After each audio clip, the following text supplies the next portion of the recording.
Hey friends, Squishy Cat here. I hope you guys are having a good day. I thought I'd tell you guys another spooky story since it's October. This one's gonna be about Sirenhead, another one of my favorites. Thank you guys so much for 152 subscribers. You guys are freaking awesome.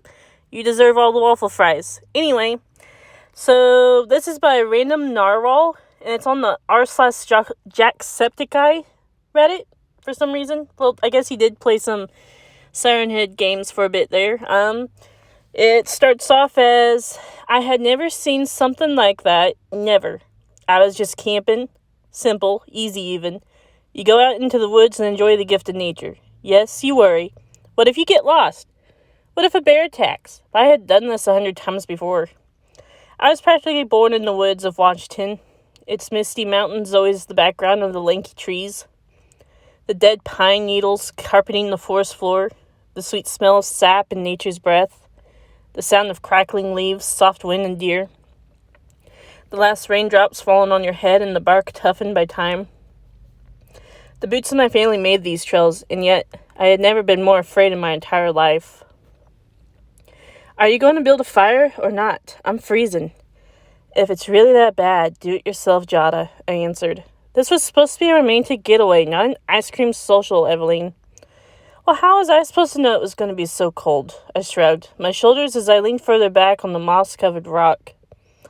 I don't know, look at the news? She rubbed her hands together. Well, I like to be spontaneous. A plume of breath left my lips. There's a difference between being spontaneous and stupid. She stooped to pick up the lit twigs as a strand of dark coily hair fell into her face.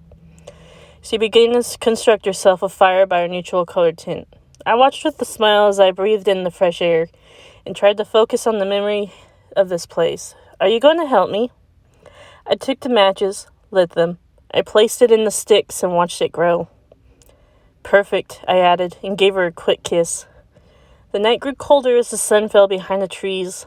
The stars hung lifeless and the moon lay dead. Small fingers of light deepened the shadows and the clouds fell over the bright stars. I ran my hand back and forth on Jada's back, who lay on my shoulder. Is this what you had in mind? Her deep eyes looked up at me. Yeah, and it's even better that you're beside me. Don't make me blush, I nudged her. The warm light of the fire flickered on her skin as she turned back to the flames. Soon after, her breathing leveled and eyes closed, and she was fast asleep. A blood-curdling scream pierced the air. I sat up. Evie, what's the matter? Another scream echoed in the silence. I looked to the trees. Evelyn? Rory was present in her tone. I stood and stared at the woods. Did you hear that? I whispered. Honey, are you okay? She pulled me to look at her. I walked to her tent, my eyes stuck on the seemingly darkening forest. I grasped the shotgun beside her tent. What? Who was that? Evelyn, what are you doing? Who the frick was that? She took my hand. What was what? That scream, Evelyn. She tilted my head toward her. No one screamed. Her eyebrows were tilted upward. Jada, I swear on my life I heard someone scream. I let her take the shotgun out of my hands. Hey, I know it's your first time back. She cupped my face. I stared into her cinnamon eyes, glinting of gold in the firelight. It's not that. It's not. Evie, let's just get a good night's sleep. She walked me to the tent. I was not hallucinating. I was sure of that. Something is in those woods. I know. I can feel it. Again. The guttural scream electrifying the woods as it crawled into my ears. I stood up and stepped out of the tent, my breath quick. Evelyn, honey, there's nothing to hear. I grabbed the shotgun. I had to help whoever's in trouble. Even if they were in trouble, maybe Jada couldn't hear it. But if I just let someone die when I had the chance to stop it, well, I couldn't handle that again. Jada, listen to me. I pulled her toward me. I might be crazy, but please believe me. We can search for whatever I heard, and if we don't find whatever or whoever with no harm, we'll be done, okay? Okay. I took her hand and we ran off into the woods. The smell of rotten wood and broken leaves. Branches crept along the sky, weaving thicker and thicker as we walked. The dead pine needles grabbed at my feet, the mud pulling downward, and the little light was suffocated by the clouds. I clutched her hand in mine. No matter what happens, I will not lose her too. Are you sure about this? It feels off. You know, people can go missing in these woods and die, even though I might not know them. I don't want them the same fate as my brother. She squeezed my hand. Another scream. I flinched and covered my ears. The sound echoing through my head, leaving pain where it touched. I brought my hands down. I could barely see the red stains on my hands. Jada sunned the flashlight into the forest.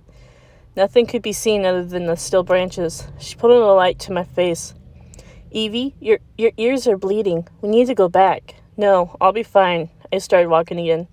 Evelyn, Jada, the pain I went through, the agony. I couldn't wish that on anyone. I walked over to her. What if there was someone hurt? What happens when their family can't find them? I took a breath. What happens when they find their body? My voice fell. Hey. Her arms enveloped me. We can keep looking, okay? I just want you to be safe. She wiped my eyes. I nodded, rubbing the blood from the sides of my face. My eyes caught movement. I looked. There was nothing I could see. I clung to Jada as we walked deeper and deeper into the forest. What the hell is that smell? I have no freaking clue, but it's disgusting. I pinched my nose. As we wandered, it grew stronger. I knew that smell. It was the smell of death. It grew to suffocate the trees, the ground, the birds, us. I could taste the rotting dead as it grew, the endless crescendo into nothing. Evelyn? Jada pulled me. Her flashlight turned onward. My blood ran cold. The crushed remains of a deer scattered across the forest floor. Steam still rose from its body in the cold. The blood spattered across the leaves. This hadn't been eaten or attacked. It was crushed. She tugged me further. She pointed the light up. I froze. My breath gone. My knees shook. My mouth dried. It stood tall, the height of the trees. Lanky arms reached the floor as ribbons. Got body, stretched skin, smell of sulfur. A pole at the top with 2 sirens for a head, dried skin holding the metal speakers, wires wrapped around its neck, wires grown into ashen stomach. I grabbed Jada's coat and slowly took steps back. Its body stood still as its head turned. It screamed the sound of the Amber Alert. The vibrations rolling over my body. The high-pitched scream, alarm, repeated. I cocked the shotgun and pulled the trigger. Its arms cracked as it twitched and jerked. The wires crackled. Its sirens screamed. It stumbled backward, the noise deafening me for a short time. I grabbed Jada and ran. I clutched her close to me. I couldn't feel my legs. They moved in fear. The ground shook as it chased after us. Its sirens blaring, the low rumble followed by high-pitched sound of the Amber Alert, over and over. I pushed Jada out of its way and into the woods. What the frick? She whispered, breathless. She leaned against a tree. Shh, I muttered. My legs shook, my hands sweaty and my eyes brimming with tears. Do you have a crucifix or something? I asked. Why the frick would I have a crucifix? I'm just thinking that would be useful right about now. Yeah, probably, she panted. I gripped the shotgun as it rattled from the creature's stomping. We got to get the hell out of here. I could hear the snapping of tree branches. Yeah, no crap. It began to whir the nuclear war siren. The sound blew the dead leaves of the trees. Its siren fell into static before starting once more.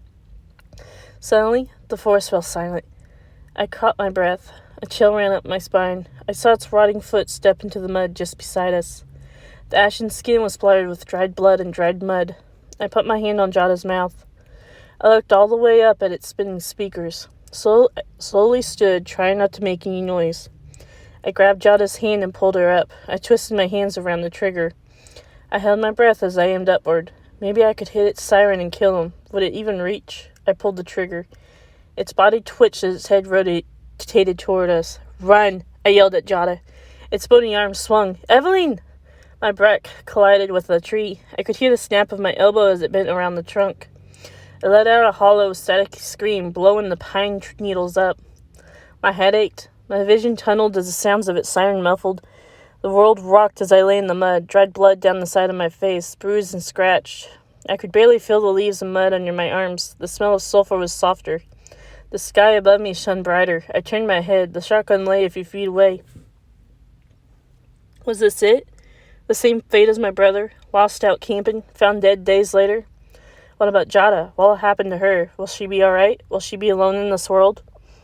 I came to this forest to mend an old wound, not to get more physical ones. It has been my nightmare for years, and I'm just going to let myself die. Fulfill my nightmare, lose the love of my life, feed the monster, add fuel to the flame, die in fear and pain and grief. I could see Jada rushing over to grab the shotgun. The sounds of siren run in my ears as I sat up. Adrenaline filled my body. My head pounded as I stood, my legs as rubber, my arm limp beside me, my back shooting pain through my body. I wouldn't let Jada die. I wouldn't let the nightmare grow. I wouldn't fear. I won't let myself be defeated by my fear, my grief, my loss, my pain. Jada, I spoke as loud as my voice would let me. She understood and threw the shotgun. I managed to catch it, prepared myself. I cocked the gun. Bang! Its head turned to me and its body followed. Bang! I sent another shot to its leg. Bang! The recoil burned my arms and back. Bang! It's crackling and groaning as if its wires and bones grew louder. Its sirens fell and dipped. Its rich skin bled down old brown blood. Its long leg began to bobble. It twitched and jerked as it stepped toward me. I took the butt of the shotgun and slammed it into its leg. Every part of me burned and throbbed, but I wouldn't stop. I slammed the shotgun over and over into its leg. The distortion of the siren grew louder, the noise louder. It swept its hand, trying to grab at me and Jada. I sent one last blow. With everything I had, the stretched bone snapped. Its body fell to the ground. The floor shook as it landed. Its siren fell off one last time. I stood in shock. It was over. Jada pulled me out of my daze. The adrenaline began to leave my body as the pain grew stronger. She slung my arm over her shoulder. We practically ran through the forest. The clouds still hung with the stars. The mud still reached at our feet. The branches suffocated the light. The smell of rotting leaves and dead pine needles still filled the air. The sound of footsteps in the dead leaves we crushed. We made it back to our tent and left as soon as we could. As we sat in the back seat of the ambulance, I could see the forest with the same mist and same mountain backdrop, and as the forest grew small, a wail of a siren rose above from the trees. I knew there were odd things in this world. I knew we had to face our demons, but I'd never seen something like that. Never. Well, I hope you guys enjoyed that story. Let me know if you guys have any stories you'd like me to share below. If you have any stories of your own, freaky stories, I have an email I'll be putting in the comment, or am I about? And, well, I hope you guys have a good day. Check me out on Twitter. I also have a TikTok. I hope you guys have a good day. Love you. Bye-bye.